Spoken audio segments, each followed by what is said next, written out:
just want to share, I don't know if it's a poem. It's written like a poem, but I just want to share this with you today. It's called Judas ate too. Hours before the death of Jesus, Judas ate too. Jesus fed Judas too. Jesus prayed for Judas too. Jesus washed Judas's feet too. I struggle to fathom what kind of love this is. A love that would feed the mouth that deceived you. A love that would wash the feet of the traitor. A love that could forgive even the vilest of betrayals. Honestly, I struggle to comprehend it. And then suddenly I realize that I'm Judas too. And in that moment, I'm so thankful and altogether overwhelmed that Judas ate too.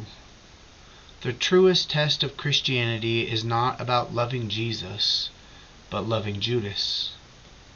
Showing love to someone like Jesus is so easy, but loving someone hard to love, a sinner like Judas, is difficult.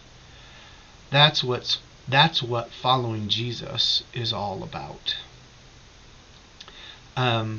First time I read this, I rebelled a little bit at that idea that I'm Judas too. Not because it's untrue, because I think sometimes we have a tendency to pretend as though we are vile betrayers and scourge ourselves when it's unnecessary. But the more I think about it, the people who I might think of as enemies also probably think of me that way. And so when I stop and I consider that Jesus encourages and invites me to feed and wash and love my Judas, I think there's hope there, because the same encouragement makes it possible that I might too be forgiven.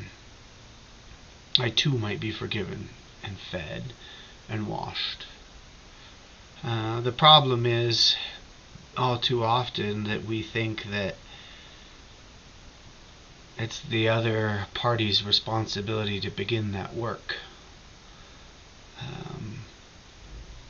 But as this poem insists at the end, following Jesus is all about feeding and loving our Judases, and trusting that the work that God does in us will change not only us, but Judas as well.